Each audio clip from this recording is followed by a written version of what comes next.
오늘 말씀의 제목은 인간 창조 그리고 복의 참된 의미. 인간 창조 그리고 하나님이 주시는 복이 의미하는 바가 무엇인가, 이것을 가지고 여러분과 함께 말씀 나누겠습니다. 우리가 기독교인이라고 한다면 성경을 사랑하고 읽어야 되는 건 너무나 두말할 것 없이 중요한 부분이죠. 근데 성경을 읽을 때에 여러분, 바른 해석을 위해서 우리가 잊지 않아야 할 중요한 법칙이 있습니다. 그것은 뭐냐면 성경에 나오는 단어가 정확하게 무엇을 의미하는지를 규정하는 용어 정리라는 거예요. 이 말은 성경에 수많은 용어들, 단어들이 나오는데 이 단어들 중 대부분은 세상에서도 사용되고 있는 단어입니다. 예를 들어서 복이라는 단어만 그렇죠. 복이라는 단어가 여러분 기독교인들만 사용하는 용어가 아니잖아요. 불교에서도 사용하고 세상에서도 사용되는 단어입니다. 한국에서 옛날에는 로또를요 복권이라고 불렀어요. 복권, 즉 복된 증표라는 거죠. 왜 로또를 복권이라고 부르겠는가? 세상적인 관점에서는 복, 쉽게 얘기해서 돈이 한마디로 복인 거예요. 즉 세상에서 복이라는 단어는 대부분 돈과 연관이 됩니다. 그렇다면 성경에서 말씀하는 복도 돈일까? 그렇지 않죠. 물론 하나님께서 우리에게 돈을 주실 수 있습니다. 복으로 우리가 생존할 수 있도록, 자립할 수 있도록 돈을 주시기도 해요. 그러나 성경이 말씀하는 복이 다 돈이다, 이 말은 틀린 정의입니다. 하나님께서는 오히려 우리에게 복을 주시기를 원하는데 그 복은 현세적인 것을 뛰어넘어 영원까지 미칠 수 있는 게 복이에요. 즉 우리 인간을 진정으로 행복하게 해줄 수 있고 우리의 삶을 영원토록 아름답게 해줄 수 있으며 하나님 앞에 서는 마지막 그 심판 때에 우리 모두가 하나님 앞에 올바르게 설 수 있도록 도와주는 것, 여러분 이것이 엄밀한 의미에서 성경이 정의하는 복입니다.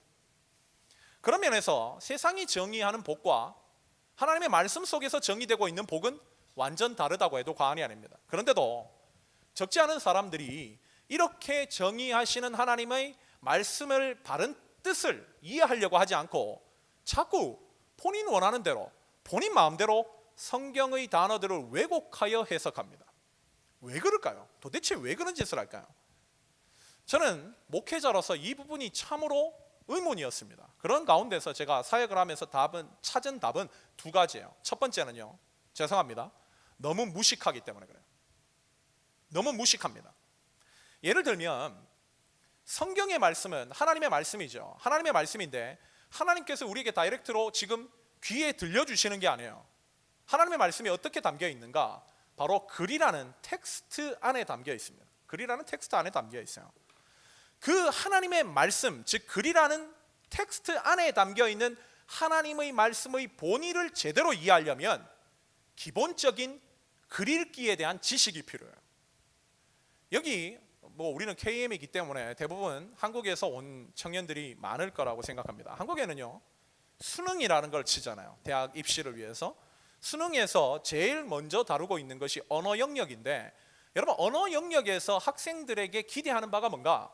하나요, 논리적 글 읽기입니다. 논리적 글 읽기.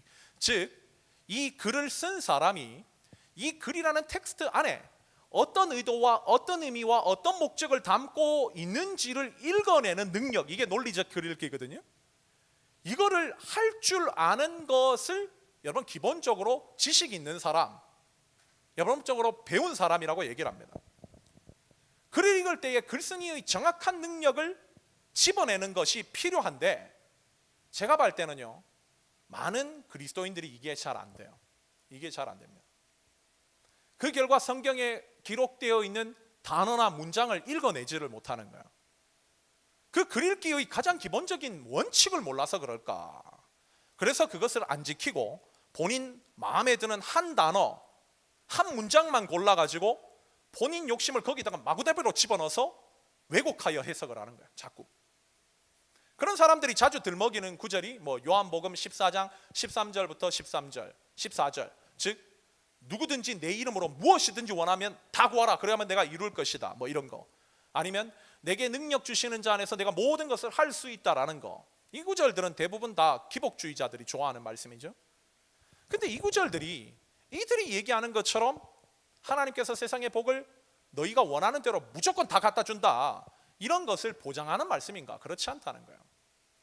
이 구절을 컨텍스트, 즉 하나님의 글이라는 이 안에서 해석하면요, 예수님과의 깊은 교제 가운데서 그분의 바른 뜻을 깨달아 그분의 이름으로, 그분의 이름에 걸맞은 알맞는 것을 구한다면 그 기도함으로써 너희의 삶에 궁극적으로는 하나님의 사랑, 성령의 열매, 어떤 상황 속에서도, 즉 가난하든 부하든 하나님께서 자족할 수 있는 능력을 너희에게 주시지 않겠느냐. 이게 바로 논리적 글 읽기를 통해서 도출해낼 수 있는 하나님의 뜻이에요. 그런데 기본적인 글 읽기가 안 되니 이걸 해석해내지를 못하는 것입니다. 그런 면에서요, 저는 그렇게 생각해요. 우리가 지금 정도신앙이라는 하나의 비전을 가지고 이 자리에 모여서 예배를 드리고 있는데, 정도신앙이 되려면 좀 유식해져야 됩니다. 좀 똑똑해질 필요가 있어요. 그래야 정도라면 하나님의 말씀의 뜻을 도출해내는 것인데, 그걸 돼야지 정도를 알고 정도에 가깝게 붙는 신앙을 하죠. 두 번째는요, 왜 이렇게 사람들이 자꾸 말씀을 왜곡할까? 이보다 좀 더 근본적인 이유라고 생각하는데, 바로 우리 안에 있는 탐욕, 욕심 때문에 그래요. 탐욕과 욕심 때문에. 특별히 현세지향적인 사람일수록 그가 예수님을 믿어 교회로 들어올 경우 이 탐욕의 문제를 해결하지 않은 채 그대로 끌고 그것을 교회 안으로 데리고 들어오는 경우가 많아요. 그 이유는 저는 이렇게 생각해요. 교회에서요, 정확하게 회개를 요구하지 않습니다. 정말 우리가 예수를 믿는다고 하는 것은 과거의 가치관을 버리고 하나님께서 새롭게 제시해 주시는 그 로고스를 따르겠다고 결단하는 이 총체적인 과정이 회개라고 불리는데, 이것에 대한 정확한 점검 없이 그저 교회에 나오고 교회 오래 다니면 직분 주고 그 사람이 교회를 좌지우지하고 막 이럽니다. 회개가 정확하게 요구되지가 않아요. 거듭남에 대한 질문이 없습니다.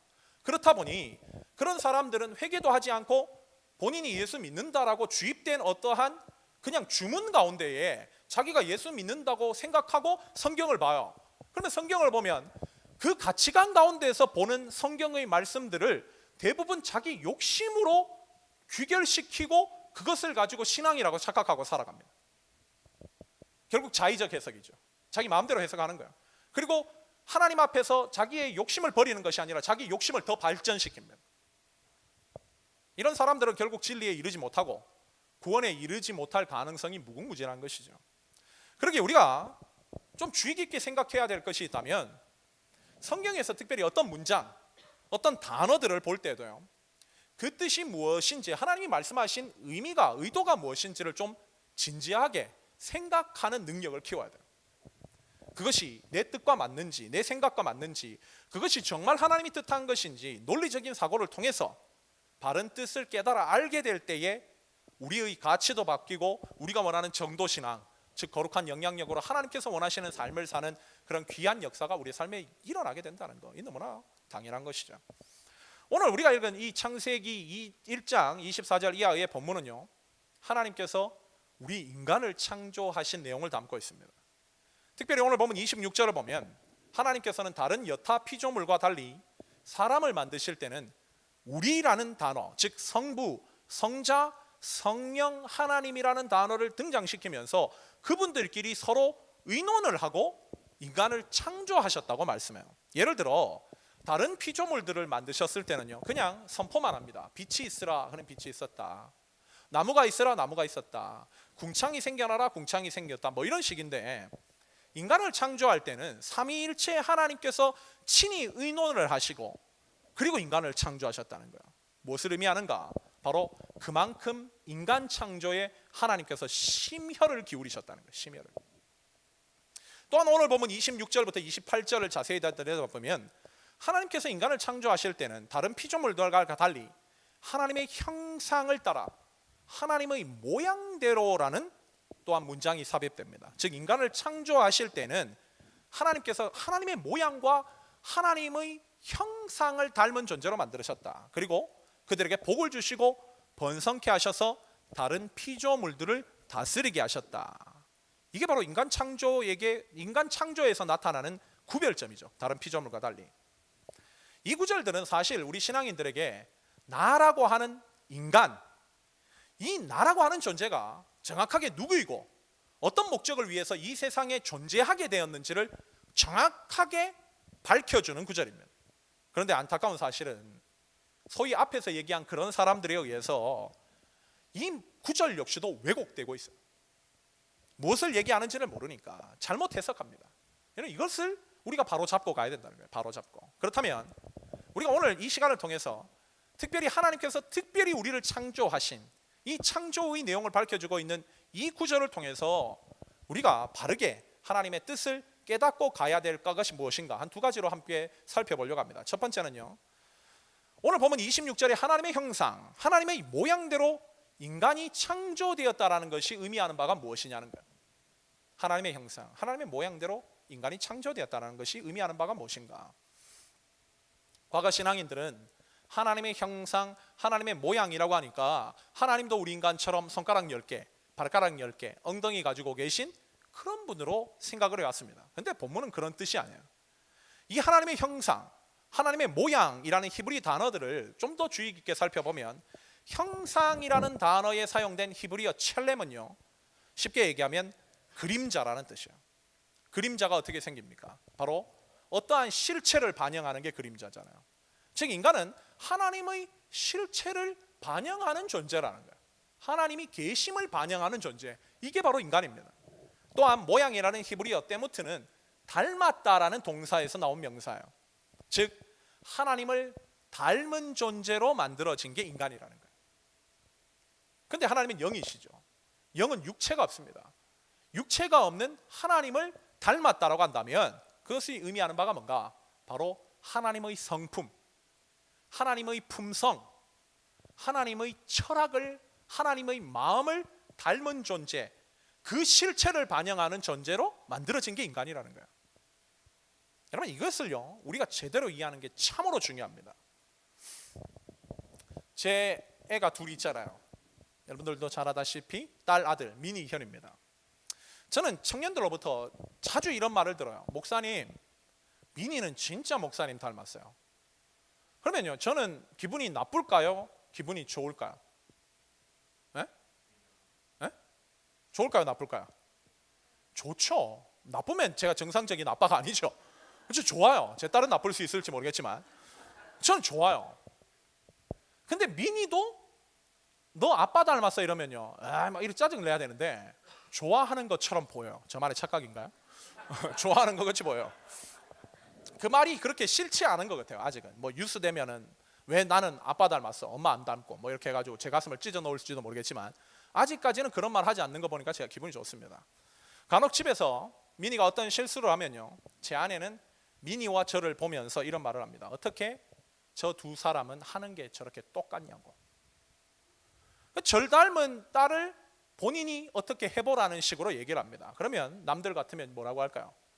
왜 날 닮아? 당신 닮아서 그렇지 이래야 되는데 저는 아까도 얘기했지만 절 닮았다는 말이 어떤 말로 들려도 좋아요.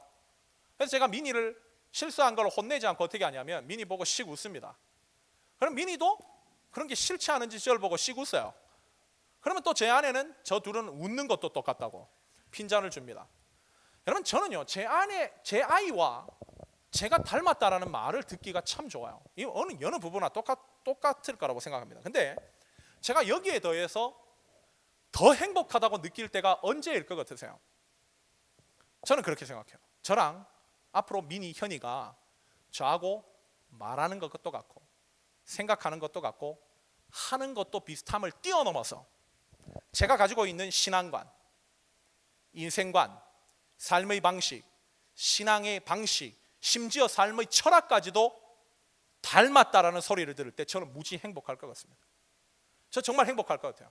이게 의미하는 바가 뭐냐면 왜 우리 아이들이 이걸 닮을까요? 그 말은 미니 현이가 저를 좋아한다는 소리거든요.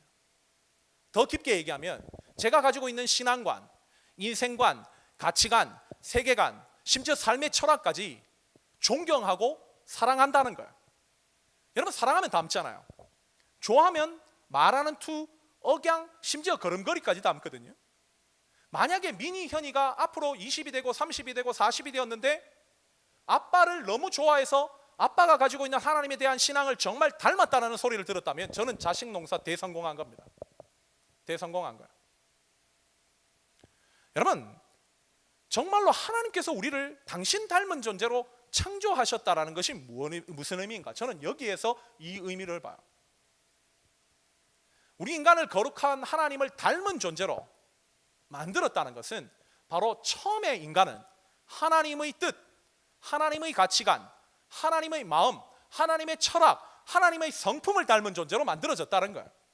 그래서 주변 피조 세계와 주변 사람들에게 거룩한 영향력을 미치도록 창조된 존재, 여러분, 이게 인간입니다. 그런데 문제는 인간이 이 삶을 포기했다는 거예요. 이 삶을 포기했다는 것입니다. 더 정확하게 얘기하면 버렸다는 거예요. 이 삶을. 하나님을 닮은 존재, 하나님의 성품과 품성을 반영하는 존재로 살지 않고 이 거룩한 뜻을 버리고 짓골리는 대로, 자기 욕심대로, 자기 욕망대로 살면서 거룩한 영향력은 고사하고 반대로 악한 영향력을 피조 세계와 사람들에게 끼치며 살게 된 거, 여러분, 이것이 인간의 비극입니다. 왜 이렇게 됐을까? 이유는 간단해요. 바로 죄 때문입니다. 죄 때문에. 특별히 창세기 2장 7절을 보면 하나님께서는 당신 닮은 존재로 인간을 만드시기 위해서 흙에다가 당신의 생기를 불어넣어서 인간을 만드셨다고 말씀해요. 짐승을 만들었을 때는 이런 것이 없었어요. 특별히 창세기 2장 19절 이하를 보면 하나님께서 짐승을 만들었을 때는 오직 흙으로만 만드셨습니다. 생기를 불어넣으신 것은 오직 인간만이 유일합니다. 생기를 불어넣으셨어요. 여기 특별히 생기라는 히브리어 루아흐는 호흡, 숨이라는 뜻과 함께 성령을 의미하는 단어예요. 즉 하나님께서 인간을 창조하셨을 때는 진흙에다가 하나님의 영, 성령님을 불어넣으셨다는 거예요. 왜 그렇게 하셨는가? 바로 인간에게 하나님의 마음, 하나님의 성품, 하나님의 품성, 하나님의 철학을 반영하는 존재로 만들어져야 하기 때문에, 그런 특별한 하나님의 심혈이 들어간 것이 인간이라는 것입니다. 그런데 이 인간이 이후 창세기 3장에 가서 하나님의 말씀을 듣지 않고 사단의 말을 듣고 선악과, 즉 하나님이 먹지 말라고 하는 선악과를 따먹고 맙니다. 그러자 어떻게 됐는가? 분명 창세기 2장 17절에는 그거 먹으면 반드시 죽는다고 얘기했는데, 그렇다면 선악과를 따먹은 인간이 그거 먹자마자 피를 토하면서 죽었는가? 그러지 않았어요. 그런데 죽은 거예요. 죽은 겁니다. 하는 짓이 완전히 죽은 자처럼 됩니다. 왜? 그 이유는 간단해요. 생기, 성령님이 그들에게서 떠나버렸기 때문에.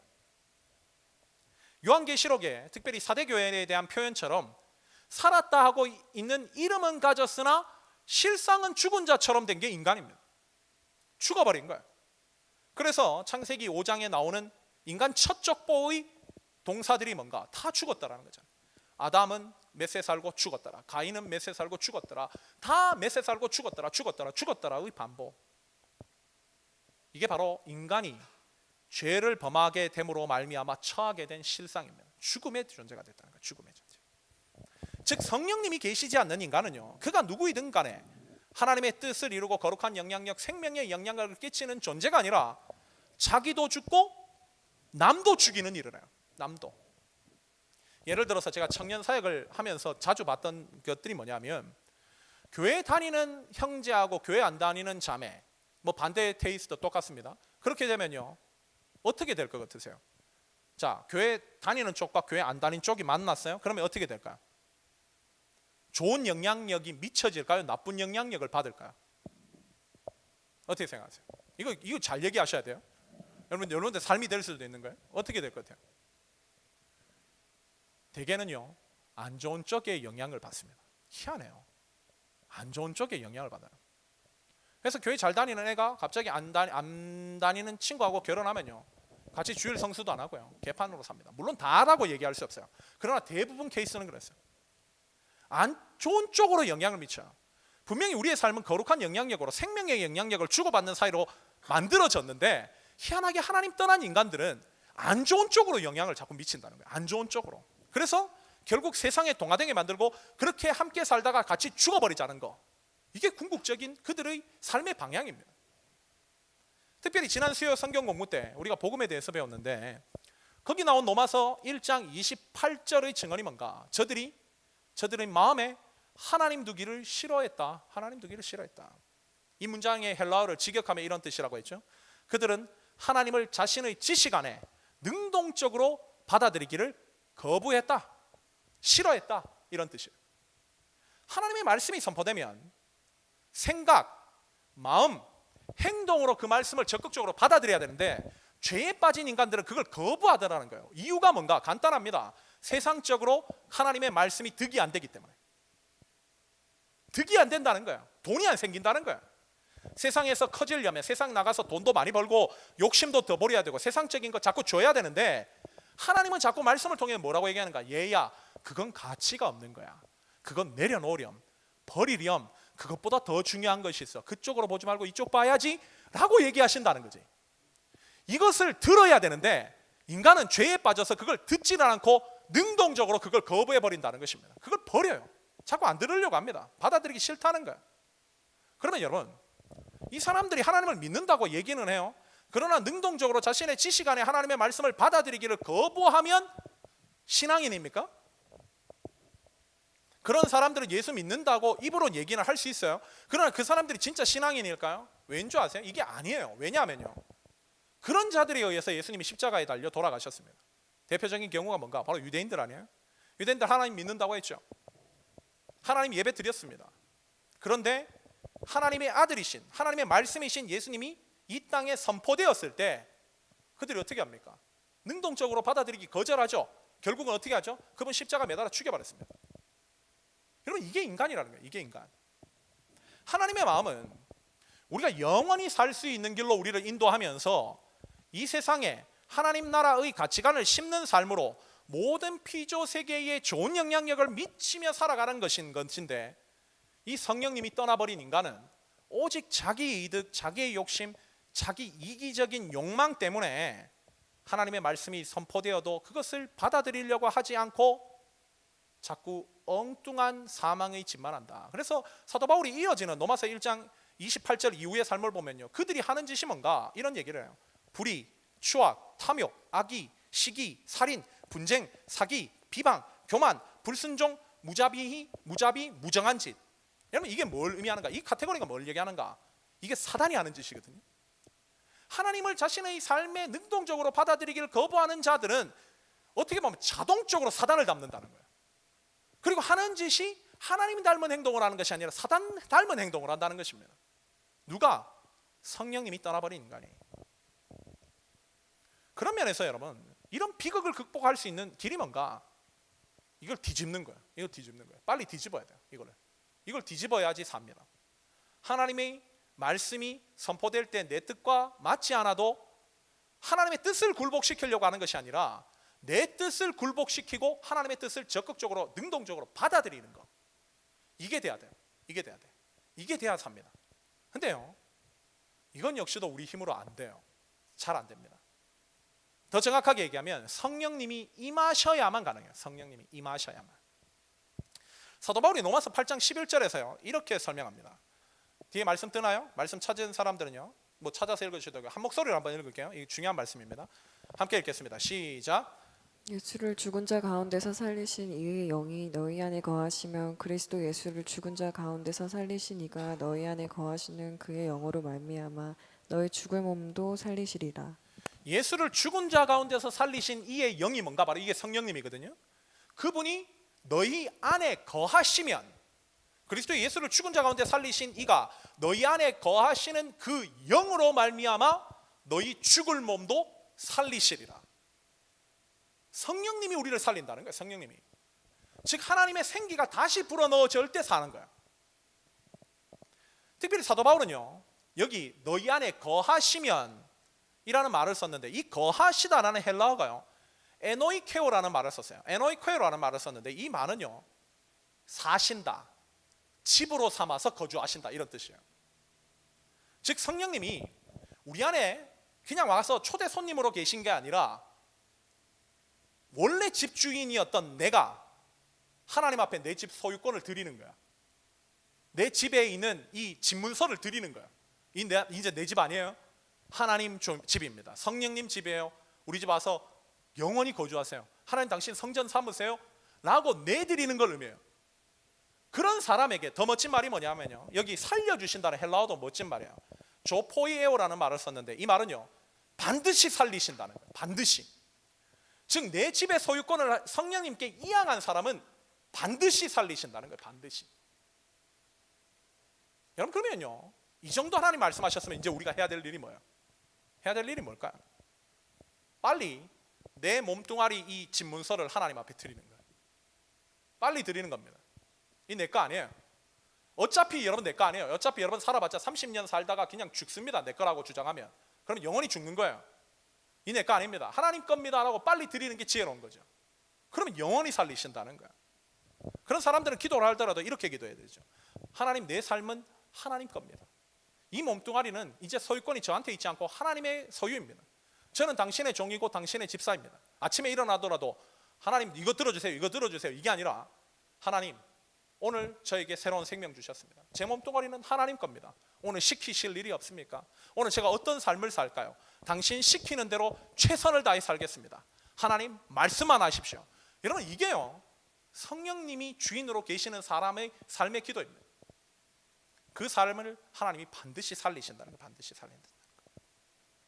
여러분, 우리가요, 정말 2019년 이제 1월 둘째 주인데 정말 2019년 한 해가 하나님께서 계획하신 거룩한 역사들이 우리의 삶을 통해 펼쳐지기를 원한다면 제일 먼저 회복해야 될 게 이거예요.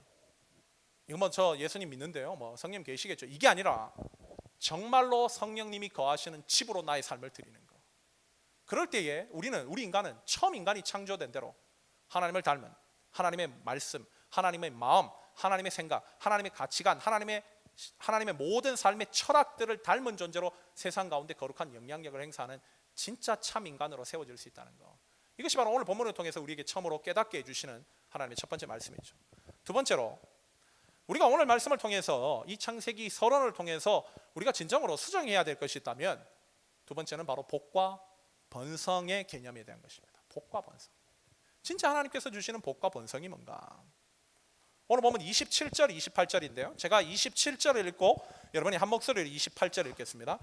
하나님이 자기 형상, 곧 하나님의 형상대로 사람을 창조하시되 남자와 여자를 창조하시고 하나님이 그들을 주시며 하나님이 그들에게 이르시되 생육하고 번성하여 땅에 충만하라. 땅을 정복하라. 바다의 물고기와 하늘의 새와 땅에 움직이는 모든 생물을 다스리라 하시니라. 여러분, 여기서 우리가 28절에서 좀 주목해야 될 것이 바로 하나님께서 사람을 창조하신 다음에 제일 먼저 하신 것이 복을 주셨다는 거예요. 그리고 생육하고 번성할 것을 명령하셨습니다. 그러면 여기에서 우리가 두 단어, 즉 복과 번성이라는 거, 하나님께서 인간에게 처음 주신 복과 번성의 의미가 뭐냐는 거예요. 뭐 세상에서 로또 되고 PB에 집 사고 뭐 좋은 집 살면서, 큰 집 살면서 좋은 차 타고 다니는 게 복과 번성인가? 특별히 여기 복이라는 히브리어는요, 바라크라는 말을 썼는데, 이 바라크라는 말은 구약에서 축복이라는 말로도 번역됐고요, 찬양이라는 말로도 번역됐고요, 예배라는 말로도 번역됐고요, 무릎이라는 말로도 번역됐습니다. 즉 하나님께서 우리에게 주시는 복이 뭔가? 바로 하나님을 찬양하고 하나님을 예배하고 하나님 앞에서 무릎 꿇는 삶, 이게 복이에요. 또 번성이라는 말은요, 히브리어로 라바라는 말로 번역됐는데 이 말은 풍부, 증가, 증식이라는 말로도 쓰였어요. 즉 하나님이 커지게 만든다는 거예요. 근데 이런 뜻을 모르고 사람들은 이 단어를 가지고 세상적인 욕심을 대입시켜서 하나님께서는 우리에게 복, 이꼴 언제나 돈이에요. 돈, 번성, 세상 성공이죠. 명예, 권력 얻는 거, 이런 걸로 해석해서 하나님이 처음 인간에게 이걸 주셨다라고 주장합니다. 전혀 아니죠. 전혀 아니죠.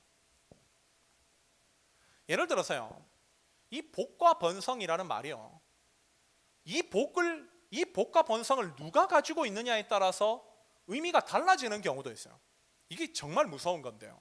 예를 들어서 바라크가 정말 좋은 의미지만 구약의 나쁜 의미로도 쓰여진 게 있어요. 예를 들어서 욥기 2장에서 욥의 아내가 욥한테 이런 얘기를 합니다.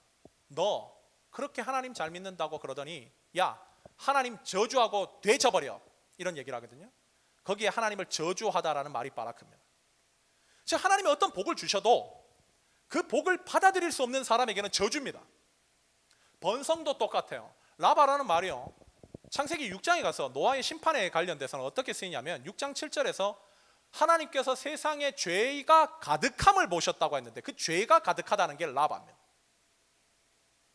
그 복과 번성을 주신 이의 목적을 깨닫지 못하는 사람에게는 그게 저주도 되고 그게 죄악도 될 수 있다는 거예요. 여러분, 이게 굉장히 무서운 말이거든요. 우리는 자꾸 복만 달라, 뭐 하나님 앞에 세상 거 달라, 뭐 이렇게 얘기하는데, 그것을 왜 주셨는지, 그것을 주신 이의 목적을 모르면요, 그건 반드시 저주가 됩니다. 이게 무서운 거죠. 이게 무서운 거죠. 일례로 제가 이번 주에 신문을 보면서 지금 언론을 핫하게 달구고 있는 기사가 뭔가, 아마존 회장 제프 베조스의 이혼에 대한 얘기가 아닐까 싶어요. 이번 주에 참 이 얘기 많이 나오더라고요. 여러분도 잘 알고 있는 아마존, 지금 뭐 현재 미국 부동의 온라인 전자 상거래 업체죠. 1위입니다. 1위. 이 회사 회장이요, 제프 베조스요. 제프 베조스인데 이 사람이요, 지금 세계 부자 1위입니다. 1위. 이 사람 순자산이 얼마인 줄 아세요? 지난주에 제가 건희 형 얘기를 했는데, 건희 형이 222억이에요. 2억 달러예요. 근데 이 사람 재산 얼마나 될까요? 제가 찾아보니까요, 1700억 달러입니다. 건희 형이 222억 달러라 했어요. 잽도 안 돼요. 건희 형은 한화로 190조입니다. 190조. 여러분들 뭐 놀라지도 않아요. 뭐 돈이 얼마나 많으신지 모르겠어. 이 제프라는 사람이요, 이게 뭐 아마존에 지금 주식만 가지고 있는 것만 뭐 1,300억 달러라 그래요. 1,300억 달러. 어마어마한 거죠. 어마어마한데 이 사람 스토리 보니까요, 이 사람도 어마어마한 사람이에요. 쉽게 얘기하면 이 사람이요, 처음부터 난 사람이 아니라 흙수저 물고 태어난 사람이에요. 쿠바 난민 아버지의 입양아로 정말 흙수저 물고 대박 성공을 터뜨린 사람입니다.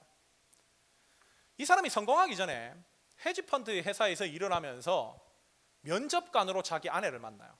면접을 하다가 회사에 지원한 지원자죠. 아내가 맥킨지 베조스. 이 여자를 만나서 결혼합니다. 그리고 25년을 살면서 자녀를 넷을 놓습니다. 여러분, 그러면 우리 생각에 흙수저를 물고 태어나서 그런 파란만장한 인생을 살면서 지금의 위치까지 오기까지 자기를 25년 동안 함께 서포트해주고 지켜봐준 그 아내, 그리고 그 둘 사이에서 사랑으로 얻은 4명의 자녀들과 함께 이 복을 가지고 영원토록 행복하게 살아야죠. 근데 이혼을 한다는 거야. 이유가 뭔가 더 충격적이었습니다. 바로 불륜 때문이었어요. 불륜. 이 제프 베조스가 옛날 팍스뉴스 앵커였던 노렌 산체스라는 여자하고 바람이 났어요. 그러니까 25년 동안 함께했던 그 맥킨지를 버리고 별거하고 로렌 산체스와 함께 있는 사진이 파파라치에 걸려가지고 그게 결국 언론에 터지면 아마존 주가에 영향을 미칠까봐 서둘러서 이혼을 발표하게 되는, 정말 이 썩을 스토리였습니다.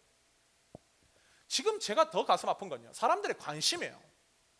이 제프 베조스가 나쁜 짓을 했다, 이 나쁜 놈이네, 맥킨지가 버림받았다라는 사실에 가슴을 아파하기보다는, 즉 이 제프 베조스로부터 맥킨지가 위자료로 얼마를 받을 것인가, 이거에 더 관심입니다. 지금 한 가정이 깨지고 자녀들이 아빠 없는 채로 자라야 되는 것보다 얼마를 더 받으면 그걸로 뭐 평생 잘 살 수 있지 않겠나, 이렇게 생각한다는 거예요. 결국 얘기가 뭔가, 결국 그렇게 얘기하는 사람들의 특징이 뭐냐면요, 복과 번성을 무조건 돈으로만 연결시키는 거예요. 교회 안에서도 마찬가지죠. 이 4명의 애들 어떻게 해? 그러면 그 정도 돈이면 잘 살아요. 그 사람은 뭐야? 복과 번성을 돈으로 생각하는 거예요. 마음을 지금 아픈 가정에 지금 이 중요한 부분들이 깨졌다는 사실을 아예 생각도 못하는 겁니다. 요즘 세상이 이렇게 돼버렸어요. 여러분, 고작 뭐 지금 가정이 깨져가지고 애들이 지금 한마디로 아빠 없이 자라야 되는데 이런 슬픔 가운데 있는데 고작 돈 뭐 몇천억 받는다고 그게 여러분 복과 번성입니까? 제가 이번 주에 아는 목사님 책을 다시 한번 꺼내 읽으면서요, 또 다른 부부의 스토리도 하나님께서 저한테 보게 해주셨는데요, 이 부부는 그 목사님의 교회 성도들이었어요. 이분들은 결혼한 지 20년이 지났습니다. 근데 이분들은 요즘 말로 얘기하면 소위 코드가 맞지 않는 부부예요. 코드가. 이 부부분들은 성격, 취미, 삶의 방식, 사고방식, 가치관 등 하나도 맞는 것이 없다는 거예요. 그로 인해서 이분들이 지난 20년 동안 차마 말로 표현할 수 없는, 글로 담을 수 없는 여러 가지 어려움들을 겪었다고 얘기해요. 그런데 지금 이분들은 20년이 지나도 행복하게 가정을 일구어가고 있습니다. 근데 이 여자분이 제 아는 이 목사님을 만나가지고 더 충격적인 말을 했는데요, 그 말이 뭐냐면, 목사님, 저는 다시 태어나도 제 남편하고 결혼할 거예요, 이러더라는 거예요. 목사님은 황당하죠. 이 여자가 미쳤나? 이 정도 20년 동안 고생을 했으면 다시 태어나면 이 남자 말고 딴 남자 만나가지고 좀 다시 한번 좀 제대로 살아보고 싶어요. 이런 얘기를 해야지 요즘 세대의 정상일 것 같은데, 아니 도대체 이런 여자가 있나? 그 여자분이 목사님이 의아한 표정을 지은 거를 눈치를 채고 그 다음 말로 이어가더라는 거예요. 왜 제가 다시 태어나도 이 남편하고 결혼할 건지 저에게는 3가지 이유가 있다는 거예요. 그 첫 번째는 뭐냐면 이런 거입니다.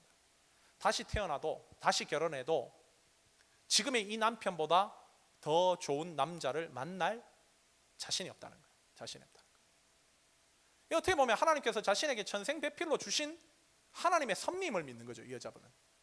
이 남자분이 자기가 이렇게 얘기를 했다는 거예요. 남편이 자기하고 의견 충돌이 많아도 화를 내는 경우가 없다는 거예요. 그리고 이혼하자는 소리를 안 한다는 거예요. 한 번도 한 적이 없다는 거예요.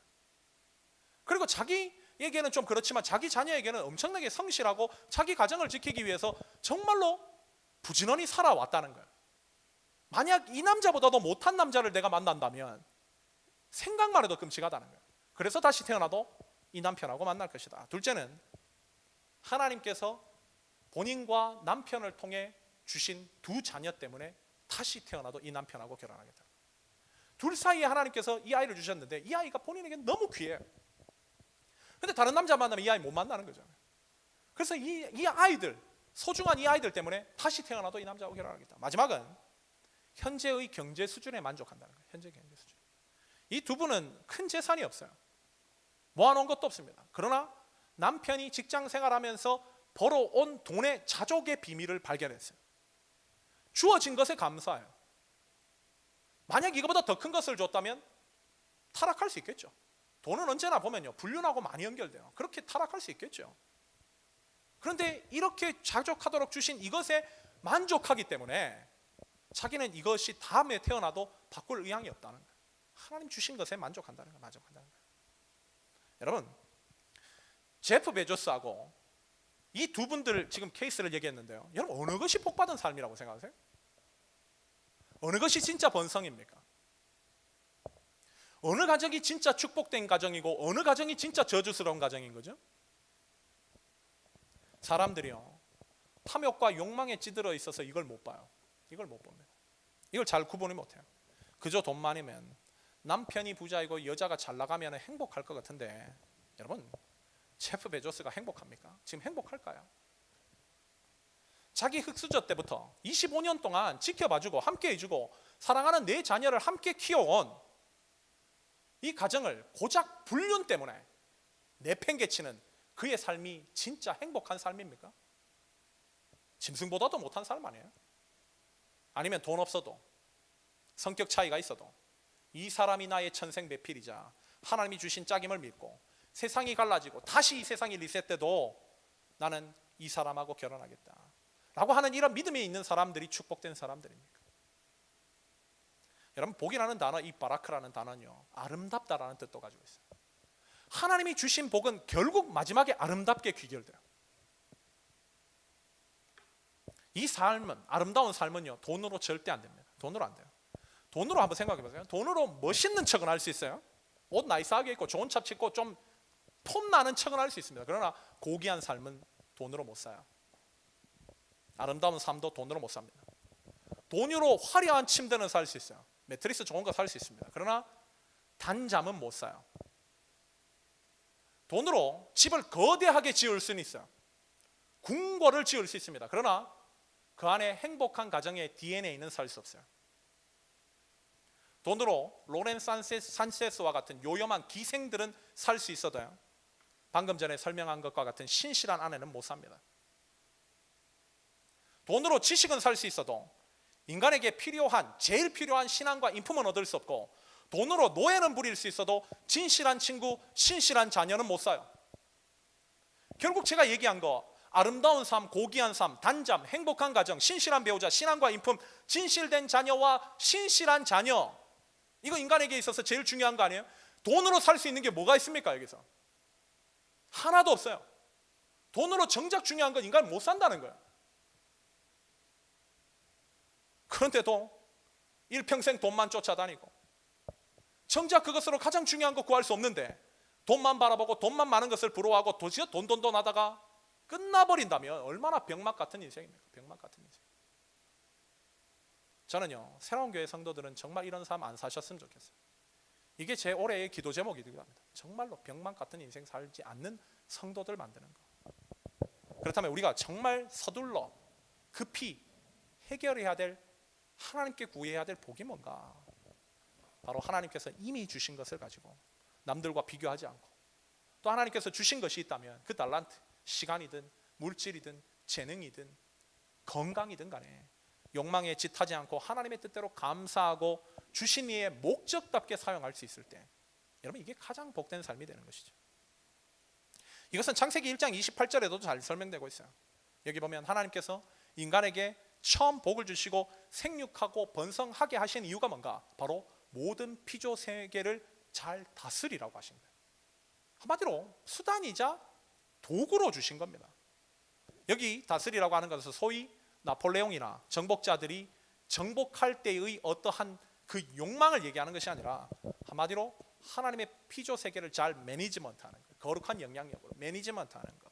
그를 위해서 하나님께서 복과 번성을 수단 내지 도구로 주신 거예요. 그게 목적이 아니라는 거예요. 목적이 아니라는 거예요. 이걸 잘 이해하는 게 중요합니다, 여러분. 지난 수요 성경 공부 때도 얘기했듯이 죄에 빠진 인간은요, 자꾸 수단과 목적을 혼용해요. 목적을 수단화시키고 수단을 목적화시킵니다. 하나님이 목적이라면 하나님을 위해서 살아야 되는데, 하나님을 위해 살라고 준 도구들을 목적에 갖다 놓고 하나님 앞에 그 도구를 달라고 하나님을 수단으로 전락시켜버려요. 이게 인간의 짓거리입니다. 지금까지 하고 있는 그런 사람들은 언제나 하나님 앞에 계속 달라고만 기도하죠. 이거 주세요, 저거 주세요. 그저 신앙생활이라는 것은 자신이 원하는 것을 얻어내기 위한 수단일 뿐, 그 이상도 그 이하도 아니에요.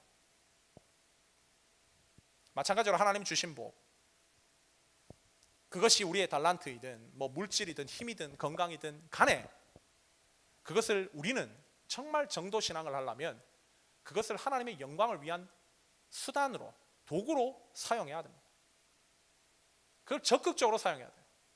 만약 사용하지 않는다면 이런 거죠. 기술자가 드라이버하고 나사를 이미 줬는데 그 드라이버하고 나사로 그 물건을, 그 어떠한 고장난 것을 고치려고 하진 않고 계속 드라이버 더 주세요, 나사 더 주세요 라고 구해서 드라이버가 나사가 이만큼 쌓여 있다면 그 정상적인 인간입니까? 마치 이런 것처럼 살고 있지 않냐는 거예요. 이런 것처럼. 저는요, 정말 저에게 누군가가 목사님이 생각할 땐 누가 진짜 복받은 사람일 것 같으세요? 라고 묻는다면요, 저는 이렇게 얘기할 겁니다. 자신의 목적을, 하나님께서 부르신 목적을 정확하게 이해하고 거기에 따라 사는 사람입니다. 저는 이렇게 대답할 거예요. 우리를 보내신 이유의 목적이 있다는 거예요. 목적이 있다는 거예요. 그 사람 진짜 복받은 사람입니다. 그 목적을 아는 사람. 하나님께서 이 일을 하라고 나를 이 땅에 태어나게 하셨구나. 하나님께서 이 일을 하라고 이 머나먼 이역만리 미국 땅까지 보내셨구나. 하나님께서 이 일을 하라고 새로운 교회에 내가 동참하게 하셨구나. 하나님께서 이 일하라고 이 사람 만나게 하셨구나. 이 일하라고 나에게 이 직업 주셨구나. 하나님께서 이 일하라고 나에게 이 달란트 주셨구나. 정확하게 이해하고 주신 이의 목적대로 살아가는 사람, 제일 멋진 사람이죠. 제일 멋진 사람. 문제는 많은 사람들이 이걸 몰라요. 그래서 시간 낭비하고 엉뚱하게 사는 겁니다. 엉뚱하게 욕망에 짓거리하고. 예수님은요, 이런 말씀하세요. 먼저 그의 나라와 그의 의를 구하라. 그리하면 이 모든 것을 더하시리라. 이 모든 것이라고 얘기하는 것이 바로 앞절에 있는데요, 그게 뭐냐? 먹을 것, 마실 것, 입을 겁니다. 많은 사람들이 이거 걱정하죠. 근데 하나님은, 예수님은 이렇게 얘기하셨어요. 그거 쓰레기야 구하지 마, 이렇게 얘기하지 않고 먼저라는 단어를 쓰셨어요. 예수님은 먼저 그의 나라와 그의 의를 구해. 그러면 너 걱정하고 있는 먹을 것, 마실 것, 입을 것은 내가 책임질 거야. 우리가 구해야 될 게 뭔가? 먼저 하나님의 나라와 의가 목적이라고 한다면 먹을 것, 마실 것, 입을 것은 수단 내지 도구라고 얘기합시다. 우리가 구할 것은 목적만 구하면 된다는 거예요. 그러면 수단 내지 도구는 하나님이 알아서 책임져 주신다는 거예요. 이게 우리 예수님의 말씀입니다. 이대로 살아야죠. 이대로. 우리 이대로 살아야죠. 하나님의 나라 위해서, 그분과의 바른 관계 위해서, 내 그 목적을 향해서 내 삶을 올인해 나갈 때에 여러분, 그 삶이 가장 복된 삶이고, 하나님께서는 그 사람이 열정적으로 그 목적을 수행하는 만큼 하나님 필요한 거 다 부어주실 거예요. 다 부어주실 거예요. 다 부어주실 거예요. 할 수 있는 대로. 요즘 할 사람이 없어요. 하나님이 어떻게 보면요, 하나님이 지금 드라이버 나사가 지금 넘쳐나시는 거야. 줄 사람이 없어. 주면은 그거 가지고 딴짓하고 뭐 어디서 이상한 죽음의 짓 하고 무너지는 사람 많은데 할 사람이 없는 거예요. 넘쳐나는데.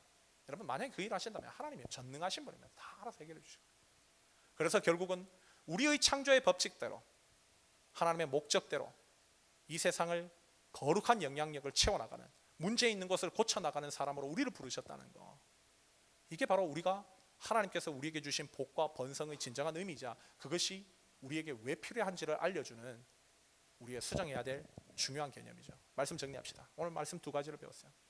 하나는 인간이 누구인가, 두 번째는 복과 번성의 개념이 누구인가. 우리 인간은요, 성령님 없이는 절대로 순기능을 하지 못합니다. 빨리 우리가 정말 순기능을 할 수 있는 인간으로 되고 싶다면 성령님을 빨리 주인으로 모셔야 돼요. 그 주인으로 모시는 게 뭔가? 내 집의 소유권을 하나님 앞에 드리는 거예요. 날마다 기도해야 되죠. 한 방에 안 되죠. 이걸 완전하게 내어드리는 게 자유예요. 그 붙들고 있는다고 해결되는 게 아닙니다. 그때 진정한 자유가 와요. 그게 인간의 창조의 목적이고요. 인간이 인간답게 살 수 있는 유일한 길이에요. 두 번째 뭔가? 복과 번성은 하나님께서 주신, 하나님이 이루고자 하는 그 목적을 위한 수단과 도구일 뿐 그 이상도 그 이하도 아니에요. 그걸 가지고 함몰되어서는 안 됩니다. 그것을 가지고 주신의 목적답게 아름답게 사용하는 것. 얼마나 하나님이 일할 곳이 넘쳐납니까? 하나님께서 쓰라고 주신 것을 가지고 모으기만 혈안이 되어 있다면 얼마나 안타까운 인생이에요. 그런 거 살지 않고 정말 하나님의 뜻을 바르게 이해하고 순종하는 삶을 살게 될 때 우리의 삶은 진정한 축복 속으로 들어가는 복된 인생이 될 수 있다는 거, 이것이 바로 오늘 말씀을 통해서 우리 모두에게 주신 하나님의 귀한 뜻입니다. 오늘 참석한 모든 새로운 교회 성도들이 바로 이 뜻을 바르게 이해하고 이 뜻에 순종하셔서 하나님께서 원하시는 귀한 인생 살아 누리는 복된 성도님들 되시기를 예수님의 이름으로 간절히 축원합니다. 우리 함께 기도하도록 합시다.